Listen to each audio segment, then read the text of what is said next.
Mari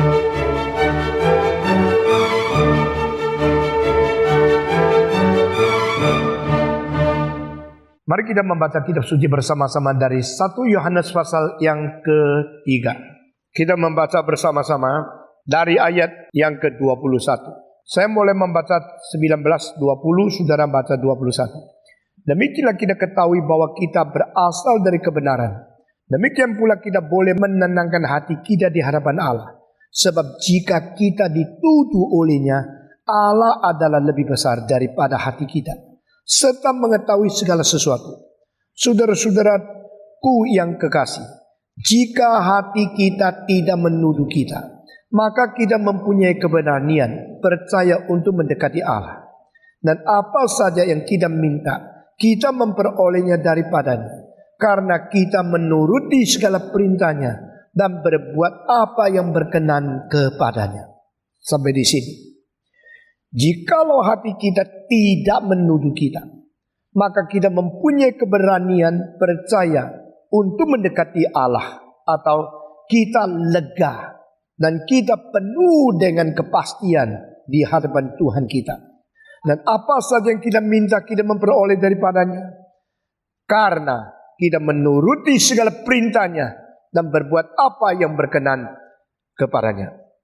Saudara-saudara, minggu lalu kita dengan panjang lebar memikirkan tentang tuduh atau tidak tuduh yang keluar dari hati kita. Allah yang berada di dalam surga, Dia menaruh sesuatu wakil Tuhan yang berfungsi sebagai hakim, sebagai peringat, sebagai yang memimpin, dan sebagai penuduh di dalam hati kita, yaitu hati nurani. Hati nurani yang mengetahui bersama dengan kita apa yang pernah kita berbuat.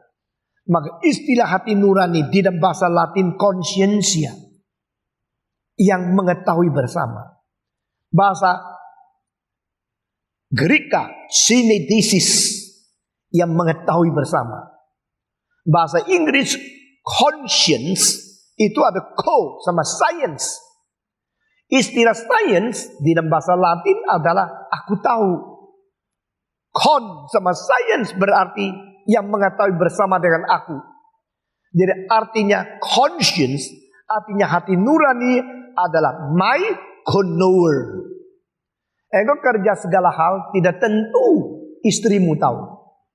Engkau kerjakan hal tertentu mungkin belum sempat beritahu kepada suamimu. Engkau kerjakan sesuatu di sekitarnya, tidak ada orang mengawasi, tidak ada orang mengetahui, tapi ada yang sama-sama tahu. Waktu mobil saya masuk di sini, nyonya saya mengatakan, seorang mantan majelis, setiap kali 6:30 dia datang, lihat dia sudah mengatur kursi. Nyonya saya mengatakan, tidak pernah dia lihat lambat, selalu sebelum 6:30 sudah ada di sini, mengatur, membersihkan semua. Dilihat oleh siapa? Dia sekarang sudah bukan majelis lagi. Itu mantan majelis. Waktu dia menjadi majelis, memang dia rajin. Sebelum ada sistem majelis ini, dia sudah kerja. Sekarang dia sudah turun, bukan jadi majelis, tetap kerja begitu. Siapa yang lihat? Ada orang yang cuma suka jalan-jalan, supaya orang lihat dia rajin. Tetapi kalau tidak ada orang lihat, kita kerja. Ada orang kerja dilihat oleh Tuhan, tidak perlu dilihat oleh manusia. Apa sebab? Karena dia punya sesuatu kesadaran. I do this for my Lord. Nah, itulah namanya reform. Mengapakah negara-negara ini pengaruhi oleh teologi reform selalu menghasilkan produksi yang paling tepat, paling akurat? Karena pengaruh etos kerja ini sudah masuk ke dalam akar kebudayaan. I do everything before my God. He is now observing. He is now looking at me. Allah sedang melihat aku, meninjau, memperhatikan. Dia sedang menguji. Jadi saya harus kerja segala sesuatu untuk dilihat Tuhan. Manusia ngerti, tidak ngerti, silakan. Manusia tahu, tidak tahu, tidak apa-apa. Paulus berkata, jika ada orang mencintai Tuhan, orang itu dikenal oleh Tuhan. Engkau ingin dikenal oleh manusia kan? Engkau ingin diketahui oleh manusia kan? Apa yang kau kerjakan? Hanya kau kerjakan demi untuk dipuji oleh manusia. Tetapi orang yang kerja segala sesuatu di hadapan Tuhan, Tuhan mengerti dia. Saudara-saudara. Dan apakah kalau engkau kerja segala sesuatu tidak ada orang tahu berarti engkau tersendiri? Tidak. Paling sedikit Tuhan tahu. Paling sedikit Roh Kudus tahu. Paling sedikit Tuhan Yesus tahu. Paling sedikit hati nuranimu tahu. My conscience, sudah disis. Jadi hatiku mengetahui bersama denganku apa yang kulakukan. Sebagaimana engkau berdosa, tidak ada orang lihat. Jangan lupa setan tahu. Kamu tahu, Tuhan tahu, dan hati nurani tahu. Tidak ada orang berbuat dosa, hanya dia sendiri tahu. Karena Tuhan sudah menanam satu knower. Knower ini menjadi wakil Tuhan. Sebelum engkau berdosa, hati nurani selalu mengatakan jangan, stop here. Please don't do it. It is very dangerous. It is not right. You must not do it. Hati nurani bukan Roh Kudus. Roh Kudus itu Allah, Sang Pencipta. Hati nurani itu adalah wakil Allah yang dicipta. Roh Kudus itu adalah Allah, oknum ketiga dari Allah Tritunggal. Hati nurani bukan Roh Kudus. Hati nurani adalah sesuatu fungsi pelita rohani yang bercahaya dalam hati kita untuk mewakili Tuhan, memberikan peringatan, memberikan sesuatu pujian, memberikan penghiburan, dan memberikan penghakiman kepada kita. Sebelum berdosa, hati nurani mengatakan jangan. Waktu engkau berdosa, dia tinggalkan engkau, biar engkau berbebas. Setelah berdosa, hati nurani kembali mengatakan kau sudah berbuat salah. Nah di situ hati nurani mewakili Tuhan menjadi penghakim kita. Maka minggu lalu kita berkhotbah tentang tuduh atau tidak tuduh. Hatiku menuduh atau hatiku tidak menuduh. Kalau hati tidak menuduh berarti engkau sudah benar? Tidak tentu. Karena hatimu mungkin kebal. Seperti daging yang kena besi yang panas. Akhirnya syarafnya mati semua. Daging itu sudah menjadi yang apal dan tidak mempunyai perasaan reaksi apapun. Banyak orang berdosa berkali-kali. Akhirnya hati nuraninya pun itu rusak. Pertama kali engkau berbuat dosa, hati nurani sedih sekali. Setelah 100 kali engkau mengulangi dosa yang sama, hati nurani itu sudah tidak berguna lagi. Jika hati nurani tidak menegur, tidak berarti engkau sudah beres. Kalau begini bagaimana ya?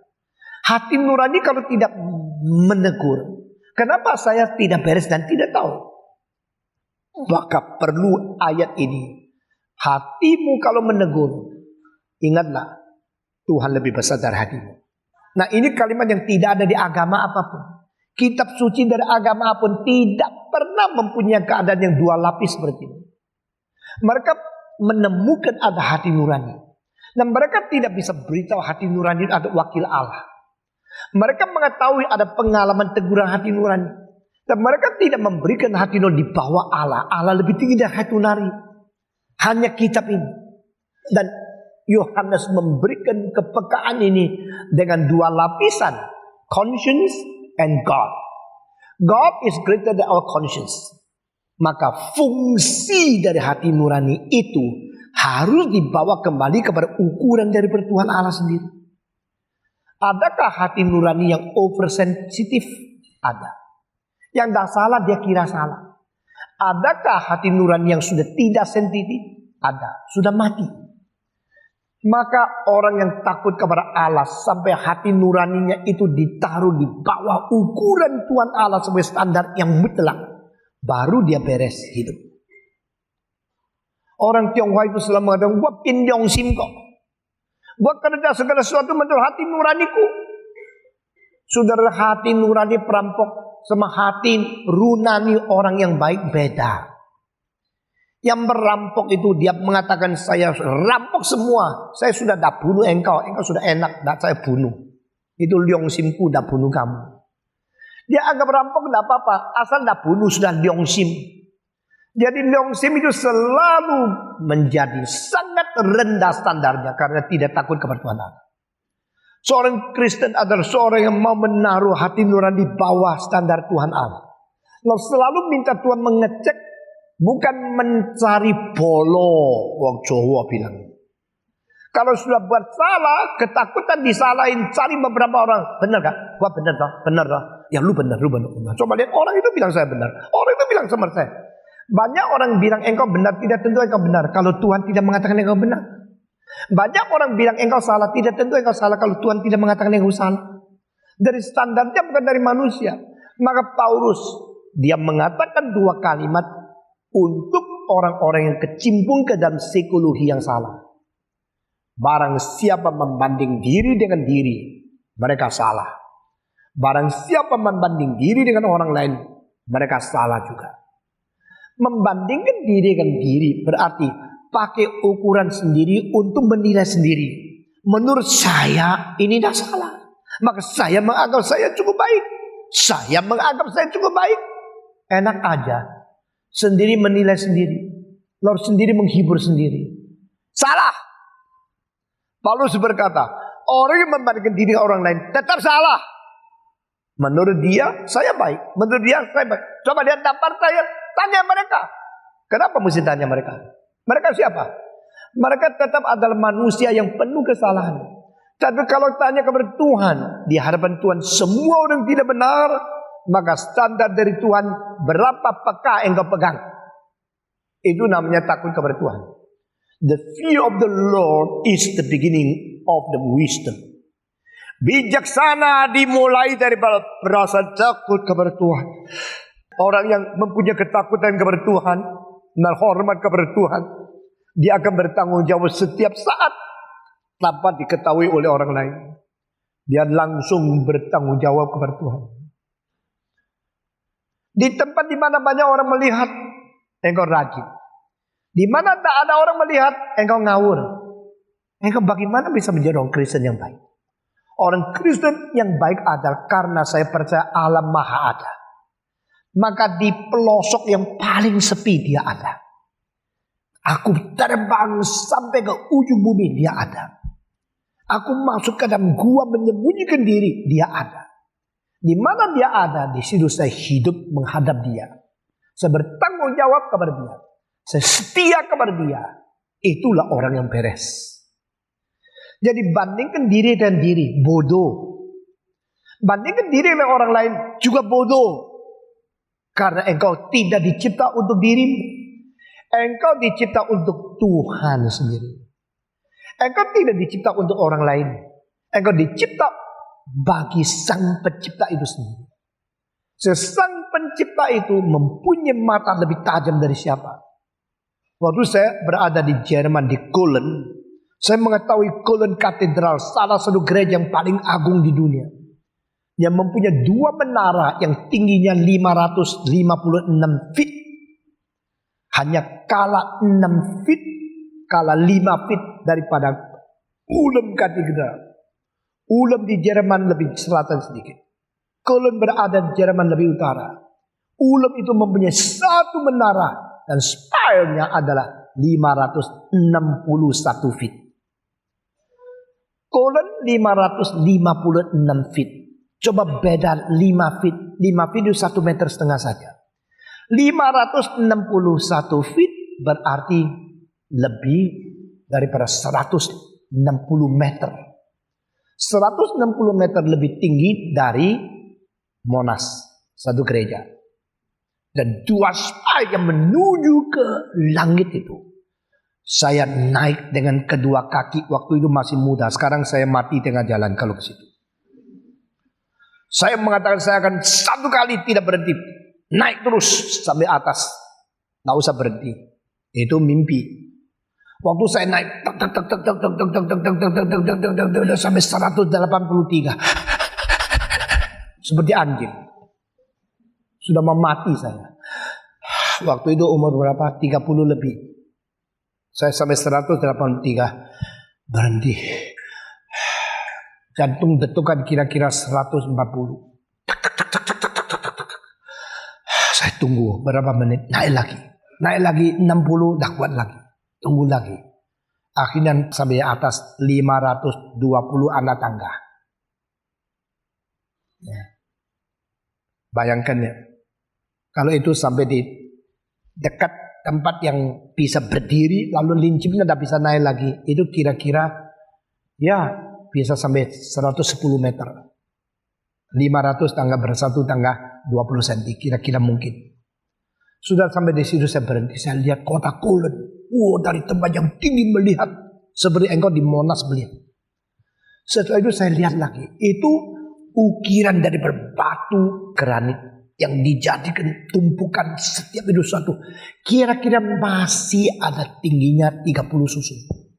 Masih ada lebih 10 susun, 20 susun rumah yang lincip itu. Lalu ukiran itu saya ukur, setiapnya sama besarnya. Tidak ada satu yang terlalu besar atau kecil. Kalau bangunan di Indonesia sudah tempat yang tidak ada orang lihat, ngawur. Lalu ditanya, kenapa ngawur? Kan tidak kelihatan. Puji Tuhan, tidak ada yang lihat. Orang Kristen yang setia kepada Tuhan lain, setiap batu saya ukur 90 derajat. Satu persatu sama.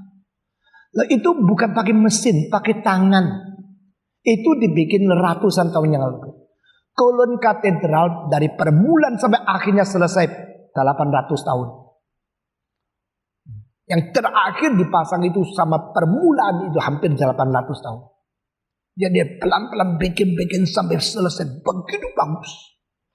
Saya kaget luar biasa. Ini namanya Kristen. Ini namanya orang yang bekerja sungguh-sungguh untuk Tuhan. Tidak sembarangan. Tidak asal memperalat anugerah Tuhan untuk menggemukkan diri, untuk memperkaya diri, lalu kerja tidak karu-karuan. Do everything for God. Do everything to be seen by God. Do everything before God. Do everything to be responsible to God. Saudara-saudara, hati kalau tidak menegur, tidak berarti sudah beres. Karena mungkin hatimu itu kebal. Hati kalau menegur, tidak tentu tidak beres. Karena hatimu terlalu peka, melampaui akan anugerah, dan melampaui akan rencana Allah. Apakah artinya hati terlalu sensitif, melampaui standar Tuhan Allah? Saudara-saudara, kebudayaan yang mengakibatkan kerusakan hati nurani. Di Tiongkok, karena satu kalimat daripada filosof Mencius 2400 tahun yang lalu. Dia mengatakan orang yang tidak hormat kepada orang tua, ketidakhormatan yang paling besar yaitu tidak ada anak. Fu bu xiao you san, wu hou wei da.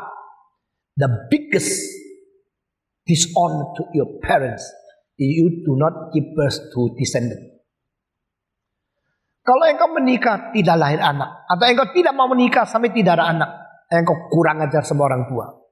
Karena nenek moyangmu itu susah payah terus sampai adakan kamu, lalu kamu berhentikan, kurang ajar.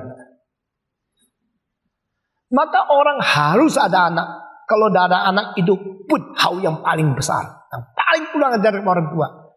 Karena kalimat ini maka mengakibatkan side effect. Jikalau seorang Tionghoa menikah, akhirnya istrinya tidak hamil, dia tunggu 5 tahun, 10 tahun tidak hamil, dia mempunyai hak untuk menikah lagi. Istri kedua tetap tidak lahir, istri ketiga tetap tidak lahir, istri keempat, karena saya harus hormat sama orang tua. Lu yang bikin gua tidak ada anak, kurang ajar lu ya. Ya, istri-istri dicela. Akhirnya sudah dapat 7 istri semua tidak ada anak. Periksa dokter baru tahu dia sendiri yang tidak beres. Nah, istri-istri itu sudah dilecehkan. Side effect ini mengakibatkan pentingkan pria melecehkan wanita sebagai satu ciri khas kelemahan nasionalisme orang Tionghoa. Di situ ribuan tahun perempuan itu dikorbankan hanya karena kalimat itu. Nah sekarang kalau seorang pria sudah menikah, istrinya tidak ada anak, dia menikah lagi, dia rasa tidak apa-apa karena engkau tidak ada anak. Salah satu sebab boleh membuang istrinya adalah karena tidak melahirkan anak. Di antara 7 sebab.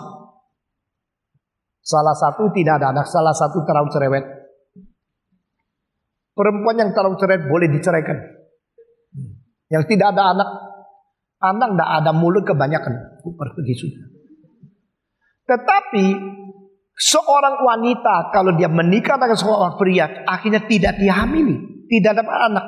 Dia mau menikah lagi, tidak berani. Karena apa? Hati nurani dia menegur dia. Lu perempuan, kamu tidak boleh menikah lagi. Kenapa begitu? Karena kebudayaan. Jadi hati nurani bisa menjadi terlalu peka, bisa menjadi terlalu kebal karena pengaruh kebudayaan. Kebudayaan-kebudayaan itu telah menghancurkan kemurnian fungsi hati nurani yang secara tidak sadar diterima sebagai satu hal yang wajar. Di India ada satu kejelekan kebudayaan. India yang kuno, kalau suaminya mati, istri harus mati bersama. Mati bersama, dibakar mati atau ditaruh di kuburan, kasih makanan berapa hari. Nanti ditutup kuburannya, makanan selesai dia harus mati. Karena suaminya mati, dia harus ikut mati. Dan mereka tidak berani melawan. Karena apa? Ini kebudayaan sudah berakar di hati nurani.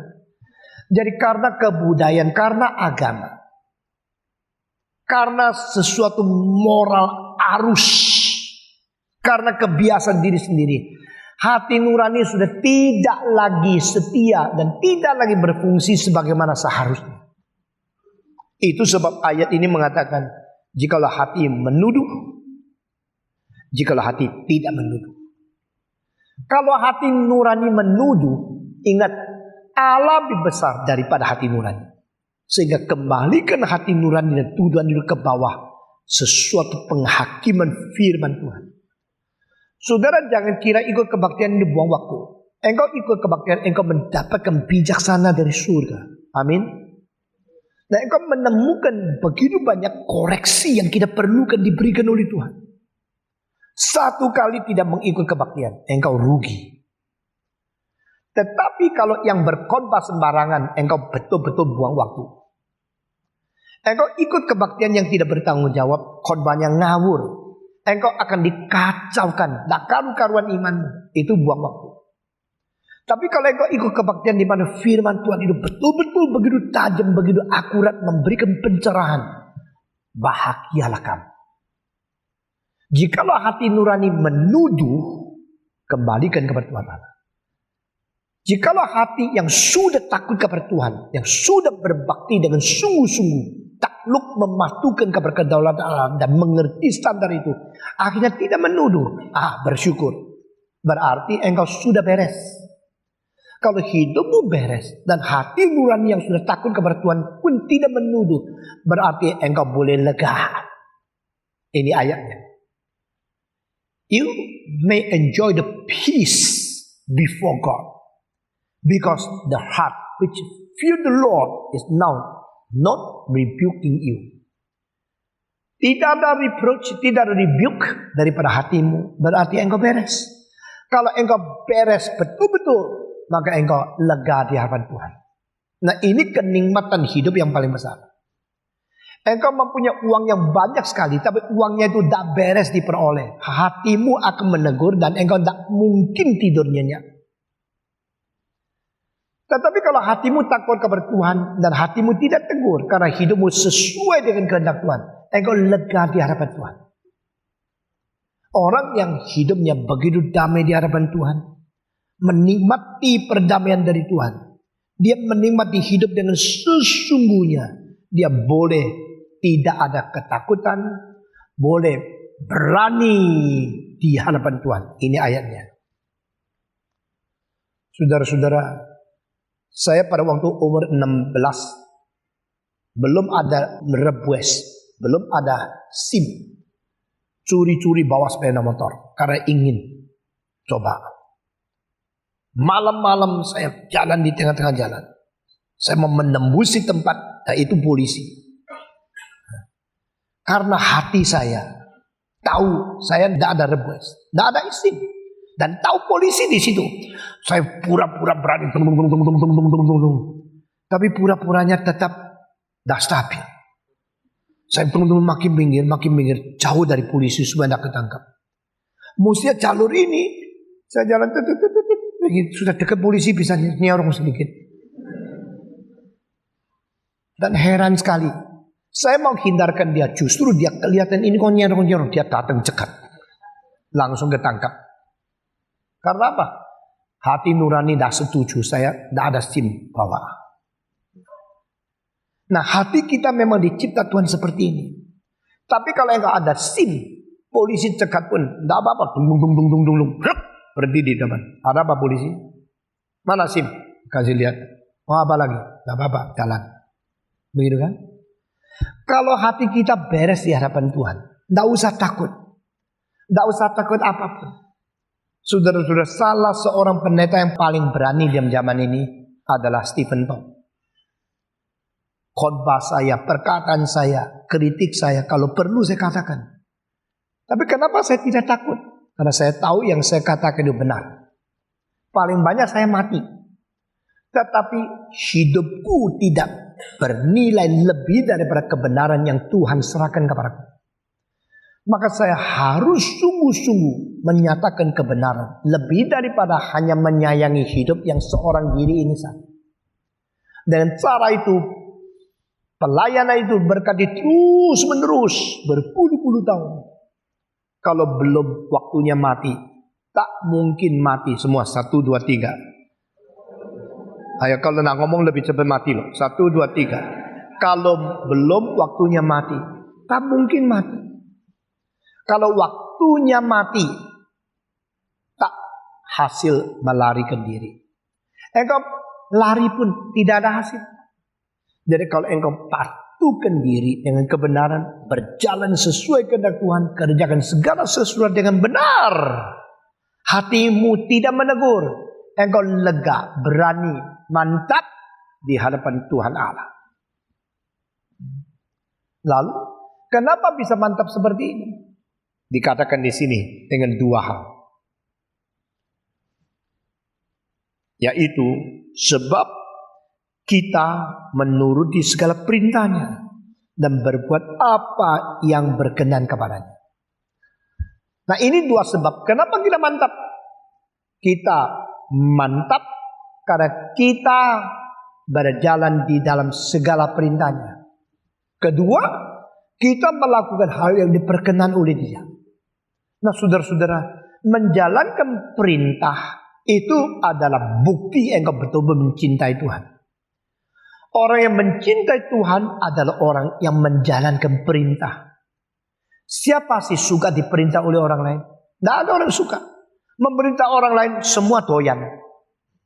Kita paling senang gini. Kamu gini. Ngomong orang senang, diomongin tidak bisa terima. Diperintahkan tidak mau terima. Dituntut tidak mau terima. Tuntut orang lain senang. Tetapi orang yang cinta Tuhan bukan dilihat daripada hal-hal yang lain. Barometernya hanya satu. Mau menjalankan perintahnya. Selama engkau menjadi orang Kristen, saya mau tanya, sudah berapa banyak perintah yang kau kenal dari Tuhan?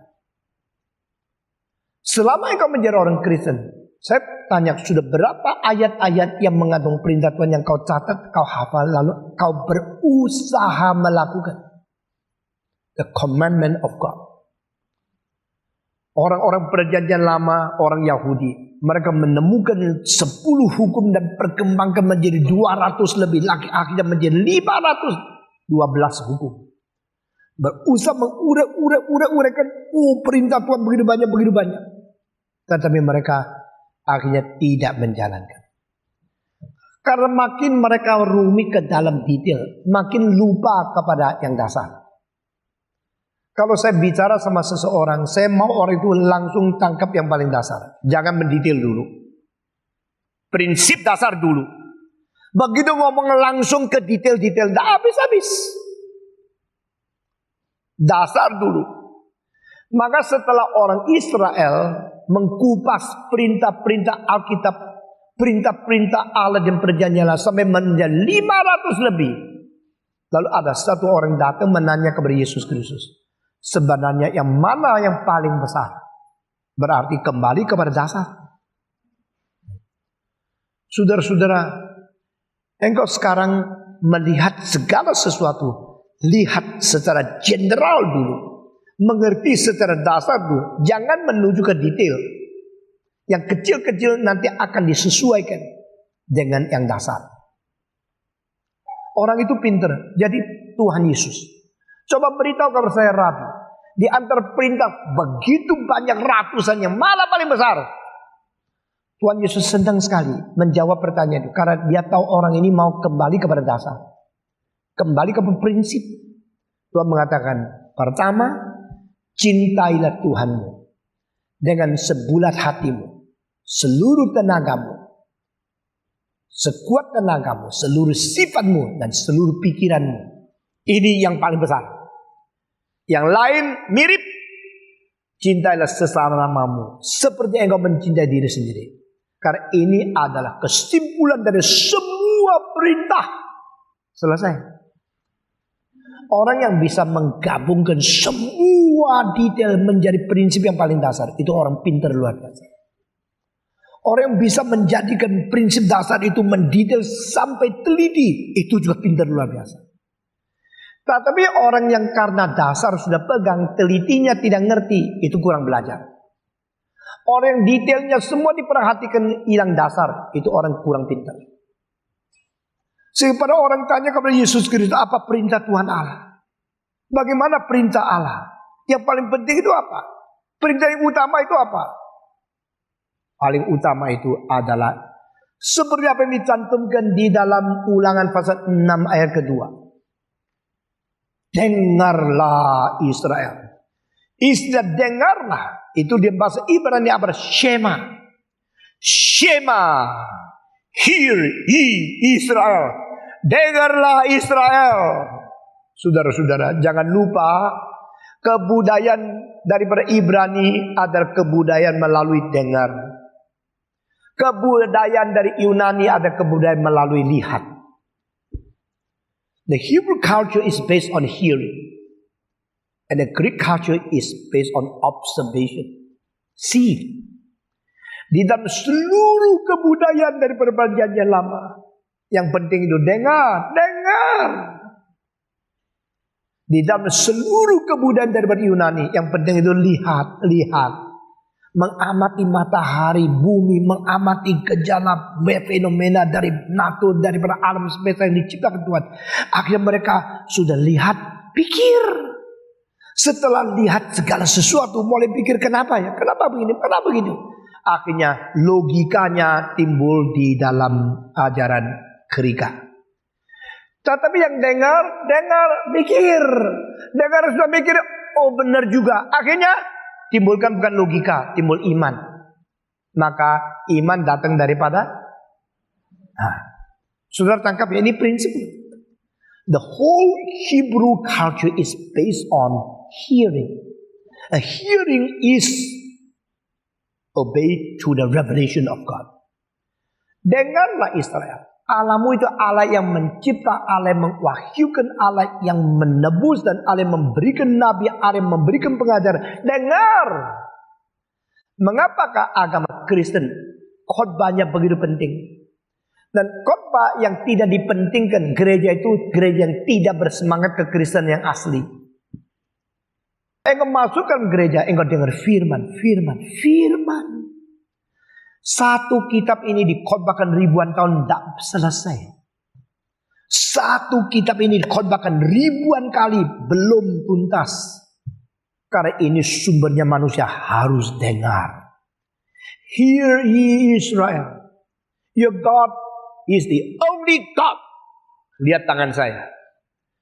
Dengarlah olehmu hai Israel. Allahmu adalah Allah. Allah yang esa. Di situ pakai Eloheinu. Bukan singular, bukan dual, tapi plural.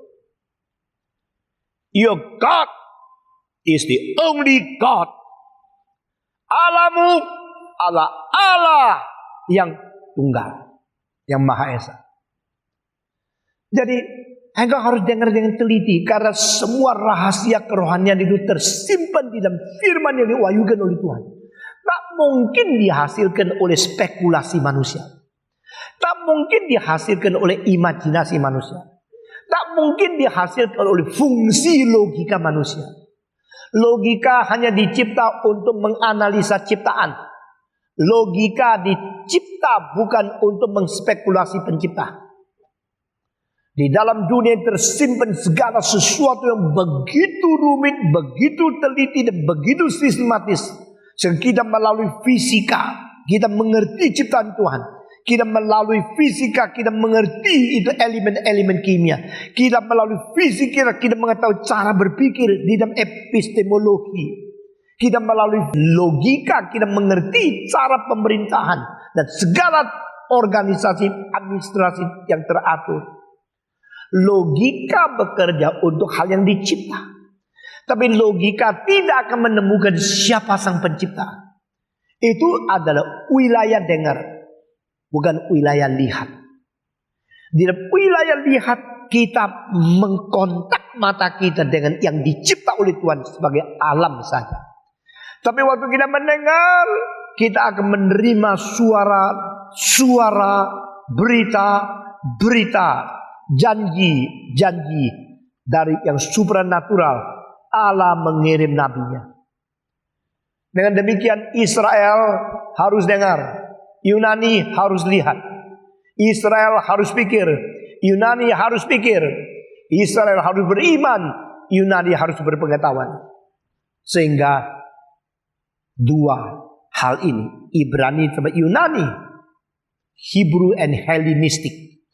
Helenisme dan Hebrewisme, dua ini menjadi dua tiang dari kebudayaan barat yang akhirnya menjadi globalisasi mempengaruhi.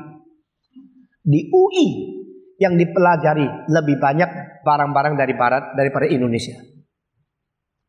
Di UI lebih banyak logika yang dipengaruhi oleh Greka daripada nasionalisme Indonesia. Bidang-bidang pelajaran itu studi akademik itu turunnya daripada Greka. Tetapi kitab, wahyu, firman, keselamatan, semua pengertian daripada bijaksana surgawi untuk menuntun hidup, bukan belajar di UI, belajar di gereja, belajar di kitab suci. Sehingga agama mementingkan pendengaran firman, menciptakan iman dan kepatuhan. Dan ilmu mementingkan observasi, memakai pikiran analisa, akhirnya menemukan semua ilmu-ilmu yang bersistematik di dalam ilmiah. Itu sebab, dengarlah perintah. Pada waktu Tuhan Yesus menjawab pertanyaan orang muda itu, kalau begini, apakah perintah yang paling besar? Yang satu saja. Orang suka reduksi.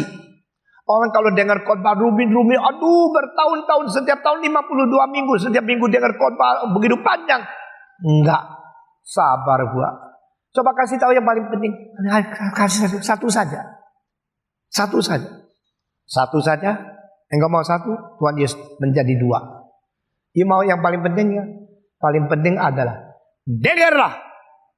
Tetap kembali mesti dengar kan. Jadi satu saja, saya tidak mau dengar sebesar satu itu ya dengar, tidak ada jalan lain. Dengarlah Allahmu adalah Allah yang Maha Esa.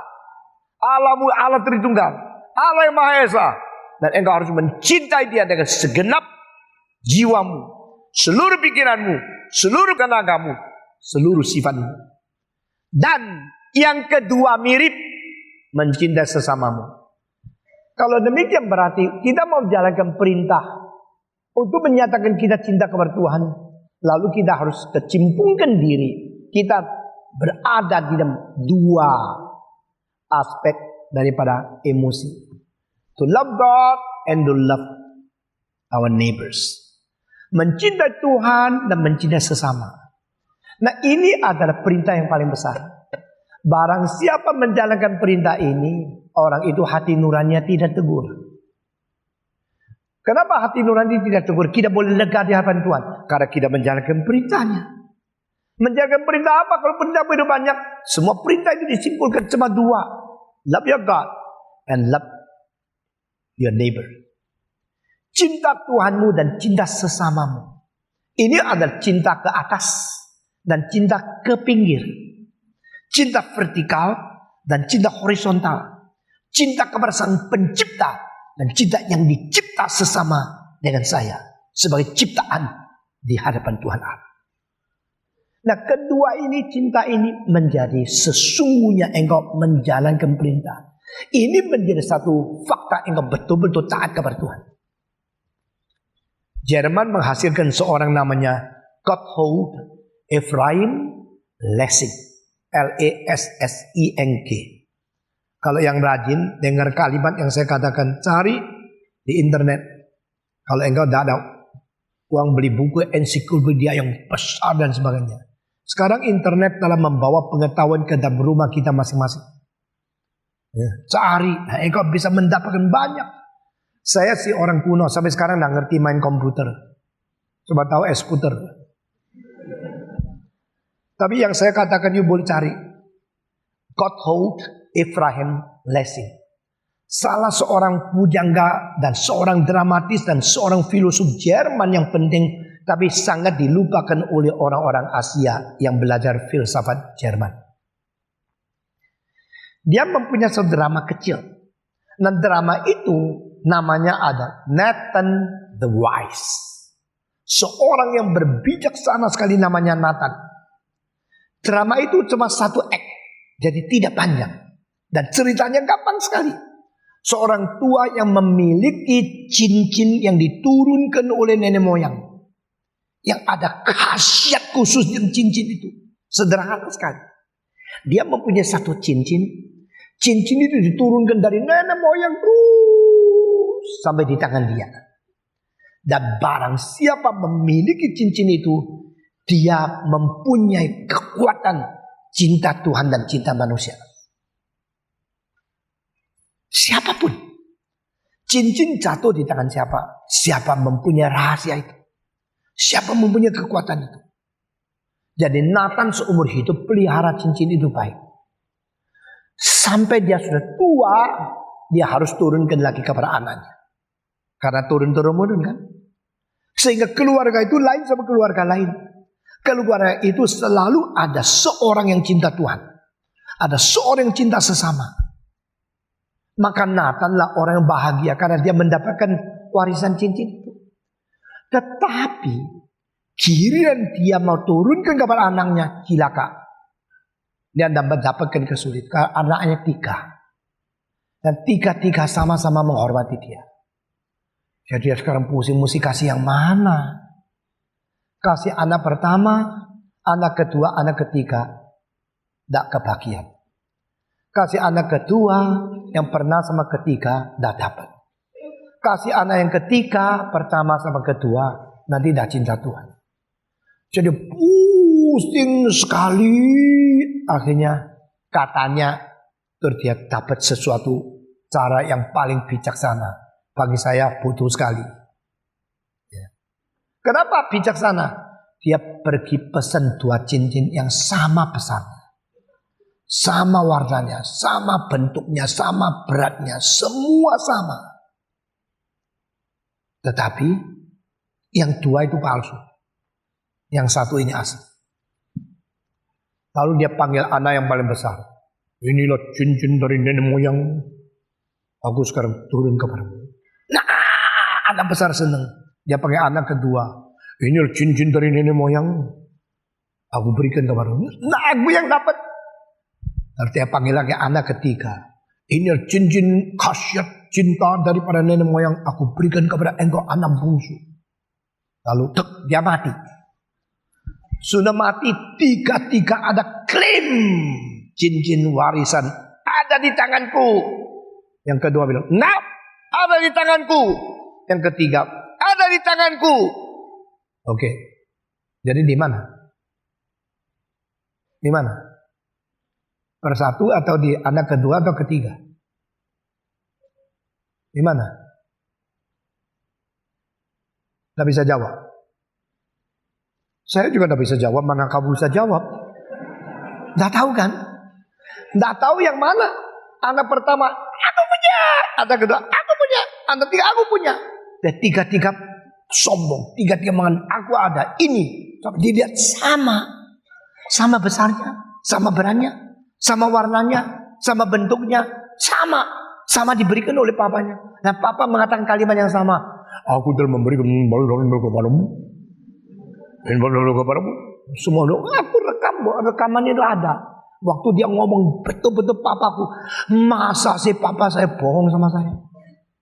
Anak kedua bilang, masa sih papaku bohong sama saya? Anak ketiga mengatakan, masa papa bohong kepada saya? Saudara-saudara, maka Lessing mengatakan, tidak bisa membuktikan siapa yang benar. Tetapi buktinya adalah bukan dari barangnya. Dari betul-betul dia cinta Tuhan. Betul-betul dia cinta sesama. Ngerti maksudnya? Jadi saya tidak kira Nathan itu bijak. Saya kira yang bijak itu Lessing. Nathan penipu. Dia bikin 3 sama-sama, lalu 2 anak ditipu, yang satu yang dapat sungguh-sungguh. Mana dia bijaksana? That is Nathan the wise, Nathan the deceitful. Yang licik, yang ketakutan anak marah, diberikan 2 yang palsu, satu yang benar. Tapi God Lessing betul-betul pintar, dia betul-betul bijak, karena dia memberikan jawaban. Who is the true one? Is the one who can truly love God and the power to love another.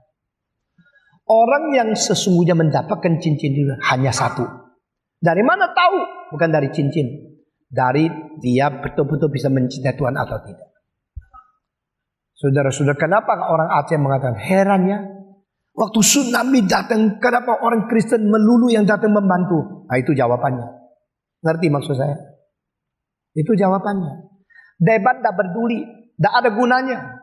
Tetapi betulkah engkau mencintai Tuhan? Betul yang mencintai sesama. Kalau seorang di gereja kritik terus semua orang, jangan kira dia rohani baik. Abaikan dia. Tuhan tidak perlu dia. Gereja akan berjalan terus. Ini tak setuju, ini marah itu. Semua lemah. Kita semua lemah. Dan kita perlu kasih satu dengan lain. Bukan perlu kritik marah-marah. Atau ngomel-ngomel orang lain. Siapakah yang mempunyai cincin yang asli itu? Tidak usah debat secara akademik. Nyatakan cintamu kepada Tuhan dan cintamu kepada sesama. Wah, Lessing pinter loh. Itu satu cerita yang pendek. Saya baru cerita tidak sampai 5 menit. Engkau sudah sadar. Engkau sudah menangkap prinsipnya. Betul nggak? Hari ini yang datang rugi luar biasa loh. Dia dengar kaset pun dan dia mimi saya yang begitu bagus. Mengampuni musuh itu hanya di dalam Kristus. Father, forgive them. Because what they are doing, they do not know.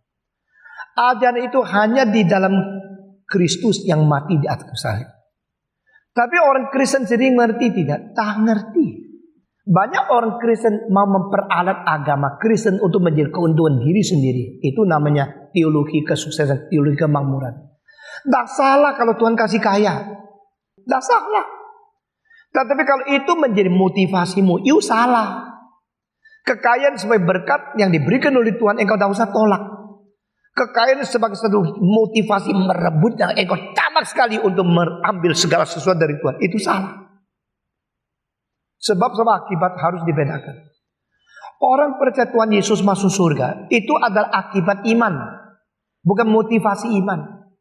Engkau bilang, karena saya mau masuk surga, maka saya percaya Yesus Kristus. Engkau apa bedanya sama orang kafir? Karena saya ingin kaya, maka saya percaya Yesus Kristus. Apa bedanya sama Assamamisme yang di Korea? Korea sebelum menjadi orang Kristen adalah bangsa yang meminta kekayaan, kelancaran. Sekarang dari Kristen sama, cuma ditambah dalam nama Yesus, amin. Maka engkau minta akan diberikan semua. Minta sampai kasih Tuhan tahu mobil apa, merek apa, nomor apa, warna apa yang kau mau. Itu sebenarnya ajaran setan. Ajaran agama lain yang sekarang pakai topeng Kristen. Dan banyak orang Kristen di Korea ikut itu. Itu Assamamisme yang dikristenisasikan. Dengan memakai nama Yesus. Seperti doa Yabes. Pakai Alkitab untuk menonjolkan egoisme. Bukan belajar bagaimana berdoa seperti doa Bapa kami. Itu memakai kitab suci. Lalu katanya Kristen. Sehingga orang Kristen dibawa kepada doa Yabes lebih daripada dibawa kepada doa Bapa kami dari Yesus Kristus. Egoisme yang menjadi daya dasar dorong mereka berdoa. Bukan takut kepada Tuhan, biar namamu dipermuliakan, kerajaanmu datang, kehendakmu terjadi. Inilah kerajaanmu, kemuliaanmu dan kuasamu untuk selama-lamanya. Bukan konsep God-centered, tapi self-centered.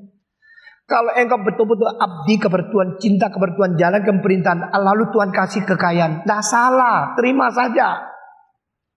Silakan kaya. Dan ada orang kaya yang cinta Tuhan, bisa membantu bangun gereja jadi bagus. Tapi kalau engkau menjadikan kekayaan itu satu ambisimu yang memperalat Alkitab, memanipulasi firman dan memperalat dan memerintahkan Tuhan, salah. Kekayaan itu ada akibat, bukan sebab. Kekayaan itu adalah satu hasil iman. Dan itu adalah berkat Tuhan, bukan motivasi. Seperti kita, bukan karena takut neraka baru percaya Tuhan. Kita juga bukan karena ingin masuk surga baru percaya Tuhan. Tapi dengan percaya kepada Tuhan, dengan sendirinya engkau hindar dari neraka. Engkau diberikan hak masuk ke surga. Begitu. Motivasi. Tetapi bukan hasil. Kalau engkau motivasinya adalah mendapatkan segala sesuatu menurut kemauanmu, maka imanmu tidak beres.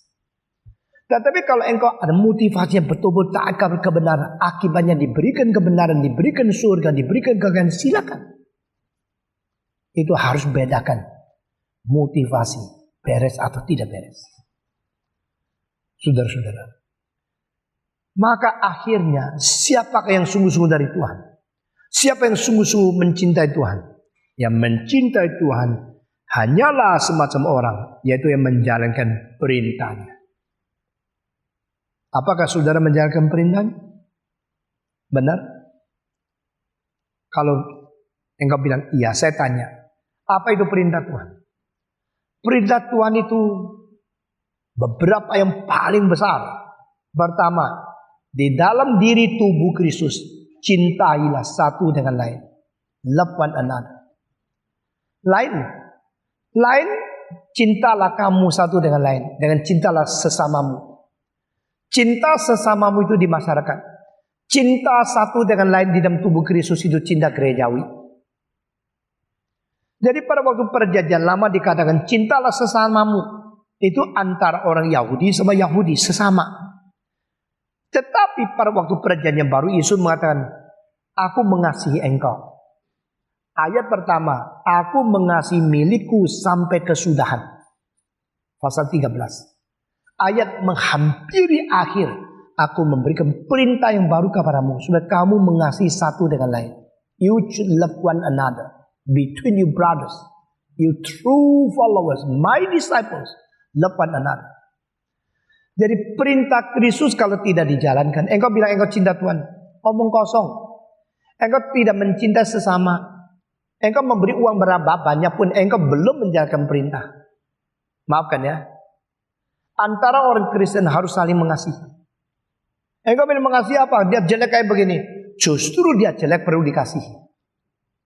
Jadi bukan mengasihi karena dia baik, mengasihi karena dia perlu dikasihi. Menemukan kelemahan orang lain, tetap mengasihi, itu baru cinta kasih yang sungguh. Melihat keindahan orang lain, mengasihi, itu kerinduan, itu bukan kasih. Aduh, aku mengasihi engkau karena engkau cantik. Jawab saja, kalau gua jelek lu masih cinta tak? Ya enggak, tak buang. Ya. Banyak orang berpacaran itu, wah cinta aku, cinta kamu, cinta kamu. Coba kalau mukanya kena siram air keras jadi jelek, mau lagi? Mau terus lagi? Tidak tentu. Jadi cinta manusiawi adalah cinta yang bersyarat, conditional love. Cinta Tuhan kepada kita tidak. Kita tidak ada sesuatu yang lebih indah dari Tuhan sampai dia rindu. Aduh, kalau aku mencintai orang ini aku. Engkau sama saya hanya orang yang bisa mati. Makin lama makin jelek, makin kisun, makin jelek. Saya tadi dia muka saya jelek. Saya masih ingat dulu gua ganteng sekali. Manusia. Kalau engkau melihat kelemahan orang, engkau masih cintai dia. Engkau melihat kekurangan orang, engkau masih mencintai dia. Itu baru cinta. Melihat kelemahan orang, kritik, marah, itu bukan cinta. Love one another di dalam tubuh Kristus. Belajar mengasihi orang yang kau tidak senang. Belajar mengasihi orang lain kalau memang tidak beres. Nah, menjalankan cinta kepada orang yang kau tidak suka, kepada orang yang banyak kelemahan, itu namanya melaksanakan perintah Tuhan. Kedua, Tuhan mengatakan pergi ke seluruh dunia, kabarkan Injil. Sekali lagi ya, orang yang tidak mau mengabari Injil, jangan bilang tidak bisa jadi pendeta, jadi orang Kristen pun tidak layak. Saya tidak akan kompromi. Kalau yang sudah mau jadi hamba Tuhan, tidak mau mengabari Injil, keluar. Pendeta-pendeta kalau tidak mau mengabari Injil, tidak usah jadi pendeta. Tidak usah. Yesus cuma perlu 12 murid. Yang satu tidak beres, biar dia silakan. Apa yang cuma kerjakan, kerjakanlah. Biar dia pergi bunuh diri. 11 itu harus menginjil sampai mau mati untuk Tuhan. Kekristenan didirikan di atas prinsip ini. Sekarang banyak sekolah teologi menghasilkan orang yang bisa pakai topi besar tapi tidak mau mengabari Injil. Buat apa? Kenapa gereja-gereja di Amerika banyak yang tutup, banyak yang menjadi kosong? Karena tidak mau mengabari Injil. Kalau kita masih tidak lihat apa yang terjadi sebagai fakta yang menggerogoti kekristenan, kita buta rohani. Dan kamu yang ikut kebaktian di sini, setiap minggu 1.000 lebih, Senin sampai Sabtu cari duit, mengabari Injil enggak? Kalau tidak, engkau tidak jalankan perintah. Engkau bukan murid Yesus Kristus. Barang siapa yang menjalankan perintah Tuhan dan melakukan yang diperkenan oleh dia, hatinya lega dan dia hidup terpapar di hadapan Tuhan, diperkenan oleh Tuhan. Jangan menipu, jangan mengkelabui Tuhan. Ada orang mengatakan sekelompok orang paling besar di dunia yang bohong bersama-sama, yaitu orang Kristen dalam kebaktian. Itulah kelompok paling besar di seluruh dunia sepanjang sejarah yang menipu bersama-sama waktu. Biasa orang kalau tipu itu sendirian kan, tipu sini tipu serentak semua sama-sama menipu. 1, 2, 3. Oh Tuhan, aku mencintai kamu. Itu tipu. Pada waktu orang Kristen semua menyanyi tapi tidak jalankan apa yang dinyanyi, itu ada penipuan terbesar yang kolektif. Ini kritik orang mengenai kekristenan. Kita menyanyikan semua lagu yang kalimatnya bagus, tapi tidak jalankan. Enggak bilang kalau gini tidak usah nyanyi. Silakan tidak usah nyanyi. Kalau nyanyi, pikir lalu jalankan. Berusaha menjalankan semua kebenaran yang kau tahu. Berusaha menjalankan semua doa yang kau minta. Berusaha menjalankan semua lagu yang kau nyanyikan. Nah, itu orang Kristen yang berkata, Tuhan, I want to obey you. I want to obey your commandment. I want to do your will. I want to accomplish my responsibility given to me. Saudara-saudara sekalian, kenapakah hati kita tidak tegur kita? Karena kita menjalankan perintahnya. Karena kita melakukan hal yang berkenan kepada Tuhan. Injil Yohanes ada satu kalimat. Pada waktu Yesus berkata, Bapa, aku selalu melakukan apa yang berkenan kepada hatimu. Waktu Yesus mengatakan kalimat itu, langsung banyak orang yang percaya kepada dia. Bukan karena dia menyembuhkan atau dia melakukan mujizat. Karena dia mengatakan satu kalimat langsung menyentuh hati orang lain. Manusia itu bisa lihat siapa yang sungguh-sungguh. Kalau manusia melihat ada seorang hamba Tuhan, ada seorang Kristen yang sungguh-sungguh menjalankan kehendak Tuhan, mereka sudah tunggu untuk waktunya boleh mengapresiasi. Tunggu waktunya untuk menyatakan respect. Kenapakah ada orang mati, begitu mati yang datang ribuan? Kenapakah ada orang mati, orang bilang syukur mati, lalu tak datang? Karena hati nurani orang itu sudah tunggu lama untuk menghormati dia, ada kesempatan. Begitu dia mati, ini kesempatan terakhir saya hormat, saya harus datang. Gus Dur pada waktu umur 9, dia ikut sesuatu perkabungan yang hadir di tempat kuburan 20.000 orang. Gus Dur yang masih umur 9 kaget. Kenapa di kuburan ada 20.000 orang? Wah, dia terus memikir. Ini kakekku dihormati oleh begitu banyak orang. Bagaimana saya besok kalau mati? Kalau saya hidup tak karu-karuan, nanti saya mati yang datang cuma 20 orang. Lain sama kakekku. Kakek dia adalah ayah dari ayahnya. Waktu engkongnya Gus Dur meninggal dunia, saking banyak orang hormati dia, 20.000 orang datang ke kuburan menjadi satu masa yang besar sekali. Semua lagi mengingat akan jasa daripada kakek Gus Dur. Karena Gus Dur umur 9 sendiri melihat sebagai anak kecil amat itu, lalu berjanji, saya harus menjadi orang yang berguna supaya dihormati oleh masyarakat. Nah, saudara-saudara, ini terjadi di dunia ini. When a man is so respectful, so contributive, so helpful to others, the others will never forget him. Peribahasa Tionghoa yang kuno mengatakan, 爱人者人恒，爱之；恨人者人恒，恨之。The one who loves others will always be loved by others. The one who hates others will never be forgotten and to be hated by many. Always. Belajarlah menjadi orang yang cinta Tuhan. Belajarlah menjadi orang yang mencintai sesama. Dengan demikian engkau tidak akan buang hidupmu secara sia-sia. Kalau engkau menjalankan perintah Tuhan, apalagi engkau mengerti kasih diam Kristus, lain sama orang Islam. Langsung Allah mengutus anaknya turun ke dunia menjadi contoh teladan kita. Bagaimana mencintai sesama. Kalau kita mencintai, menjalankan perintah, dan melakukan yang diperkenan oleh Tuhan, maka lebih baik daripada kita mempunyai gelar tinggi, pintar, debat, ngomongnya banyak, orang dah lihat. Sehingga orang akan tertarik karena cinta kita, karena contoh teladan kita, engkau akan menjadi pengaruh supaya semberani membawa orang beriman kepada Tuhan seperti engkau. Dan apa yang kau minta akan beroleh dari Dia. Nah, ini saya memang terakhir saya balikan. Ayat apa yang kita minta akan diberikan di depannya daripada dua kalimat itu. Sebab kita melakukan perintahnya dan sebab kita melakukan yang diperkenan oleh Dia. Orang kalau melakukan perintah Tuhan, orang kalau berkenan di hadapan Tuhan, tidak mungkin dia sembarangan minta-minta.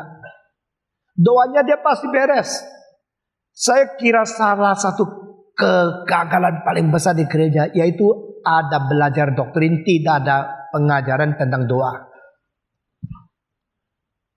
Adakah doktrin yang diajar tentang Tritunggal, tentang Kristologi? Adakah doa logi di dalam sistematik teologi? Tidak ada pelajaran bagaimana berdoa. Theology of prayer sudah dilantarkan terlalu lama. Jadi orang berdoa hanya seperti orang kafir. Cuma nama Yesus Kristus yang dipakai untuk memacang yang paling belakang. Aku minta ini dalam nama Yesus, amin. Itu namanya Kristen. Depan itu bukan doa, itu menodong. Itu memerintah, memaksa Tuhan. Itu mengekspresikan keegoisan. Cuma pakai nama Yesus, amin. Itu namanya doa Kristen. Apa sih bedanya doa Kristen sama doa agama lain? Oh, Kristen gini, kalau yang lain gini. Itu doa tangan. Orang jatuh ke sumur tidak bisa gini, tidak bisa gini-gini. Apa sih bedanya doa orang Kristen sama ke agama lain? Doa Kristen beda sama yang lain karena doa Kristen mengetahui kedaulatan Allah, mengetahui kesetiaan Allah, janji Allah, mengetahui tahu diri. Engkau tidak layak datang kepada Allah. Kalau itu tidak ada, belum doa. Kebaktian doa kita tidak akan karuan, kacar-kacir. Banyak orang yang sudah Kristen 30 tahun, tidak pernah ikut kebaktian doa. Kristen apa lu? Masih mau kritik ini, kritik itu. Saudara selalu rasa diri lebih baik dari orang lain. Nyalah kamu. Engkau doa pun tidak ngerti. Apa itu doa tidak tahu. Doa karena kita mau berlutut, karena kita tahu kita terlalu kecil.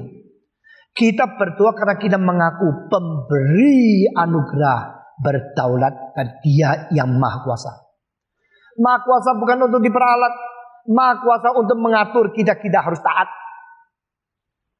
Kita berdoa karena Dia berjanji.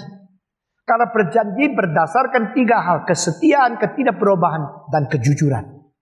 Allah yang jujur, Allah yang tidak berubah, dan Allah yang tidak mungkin memungkirkan janji. Dia akan memberikan. Maka kita berani datang berdoa. Engkau kalau betul-betul menjalankan perintah, engkau betul mengasihi Allah dan mengasihi sesama, engkau betul-betul melakukan segala sesuatu berkenan kepada Dia, tak mungkin engkau sembarangan berdoa. Doamu adalah mensinkronkan kemauanmu dengan kemauan Allah yang maha besar. To synchronize my will under the will of God to be one, itu namanya doa. Apa yang kau hendaki, aku ingin mengikuti. Supaya aku menghendaki yang dihendaki olehmu. Supaya aku mengasihi yang dikasihi olehmu. Supaya aku membenci yang dibenci olehmu. Supaya aku melakukan apa yang dilakukan olehmu. Sinkronisasi ini Tuhan tolong. Beri kekuatan kepada saya supaya saya boleh sesuai dengan rencanamu. Itu namanya doa. Doa bukan menjadikan dua kubu. Kamu, aku, kamu kaya, aku miskin. Aku merampas kamu, dengar aku. Itu doa. Itu perampok. Mari kita belajar. Belajar banyak prinsip yang penting. Jika engkau menjalankan perintah, engkau betul-betul melakukan berkenan di hadapan Tuhan, doamu akan mendapat berkat daripada Dia. Karena Allah bukan Allah yang pelit. Allah bukan Allah pelupa. Allah bukan Allah yang kejam. Allah bukan Allah yang menipu. Allah adalah Allah yang berjanji. Bahkan sebelum engkau minta, Dia sudah tahu kebutuhanmu. Tetapi Dia tidak memberikan segala yang kita minta. Karena kita tidak perlu sebanyak apa yang kita minta. Sehingga Dia memberikan kelebihan. Dan kelebihannya menguji kamu bagaimana mencintai Dia. Dia memberikan kebutuhan. Dan kebutuhan itu tak mungkin dikurangi. Sehingga kalau engkau kelihatan kurang, adalah karena engkau banding sama orang lain. Kenapa dia lebih banyak, maka saya kurang. Tak kurang. Sebenarnya yang dibutuhkan oleh manusia seumur hidup ini tidak banyak. Benar gak? Sebenarnya yang kita butuhkan tidak banyak. Tapi kita karena serakah. Kita kalau banding sama orang lain, kita rasa kurang. Bandingnya selalu sama yang atas, tidak ada yang sama bawah. Heran. Karena saya miskin, saya kurang. Kenapa? Dia lebih kaya. Kenapa tidak banding sama yang lebih miskin? Tahu tidak di dunia ini ada 35% orang yang hidup satu hari di bawah $1 Amerika. 35% manusia yang satu hari hidup hanya Rp9.000. Kamu berapa? Itu 35% itu 2,5 miliar. 2,5 miliar orang itu yang hidupnya begitu minim. Satu hari di bawah $1. Ada yang $0,5. Ada negara-negara termasuk Manila, Meksiko, kota besar. Orang masih ambil air di got untuk minum. Enggak ada cukup. Kita lebih dari cukup. Tapi kita ada pengemis besar. Maka kita tidak habis-habis minta seperti pengemis. Minta. Yang kau minta akan diberikan. Minta apa saja. Minta apa saja berarti bebas. Ayo gua minta kapal terbang 3. Gila lu. Saudara-saudara. Engkau bilang minta apa saja. Minta istri 5. Gila kamu. Yang kau perlu Tuhan tahu. Dan Tuhan tidak meninggalkan kita. Kalau mempunyai kelebihan jangan lupa. Sedang Tuhan uji. Bagaimana kita memakai uang itu. Saudara-saudara. Ada orang mengatakan, ayo beberapa orang kita pergi yuk. Untuk melihat bangunan-bangunan yang paling canggih di seluruh dunia. Patong ikut bersama-sama. Patong juga menyatakan apa yang Patong inginkan. Supaya gereja kita dipakai dengan se-efisien sebaik mungkin. Saya mungkin pergi. Tapi saya mengatakan pergi, saya hanya pakai ekonomi kelas. Biar kamu bos berapa besar, saya pakai ekonomi kelas. Saya tidak akan pakai business kelas. Loh kalau sudah berapa jam, biarpun berapa jam. Berapa puluh jam pun saya pakai ekonomi kelas. Saya bukan tidak mungkin pakai business. Saya bukan tidak mungkin lebih enak. Tapi saya harus belajar. Lalu uangnya dihemat untuk apa? Untuk mengerjakan sesuatu yang bagaimana mahal pun. Kita akan nunyang sampai jadi. Tapi untuk diri sendiri tidak. Saudara-saudara, mari kita selalu merasa puas di hadapan Tuhan. Dan jangan ngomel. Cinta Tuhan, cinta sesama, menyangkal diri, mengasihi Tuhan dan sesama, menjalankan apa yang diperkenan oleh Tuhan. Apa yang kita minta akan diberikan. Amin. Mari kita berdoa. Bapa di dalam surga, kami berterima kasih untuk pengajaran-pengajaran, peringatan-peringatan, perintah-perintah yang kami perlukan. Kami berdoa kiranya firman Tuhan boleh menjadi kekuatan bagi kami, sehingga kami boleh menjadi orang yang berkenan kepada mata-Mu. Dengar doa kami, berkati kami masing-masing. Dalam nama Yesus Kristus penebus dan juru selamat kami yang hidup, kami berdoa. Amin.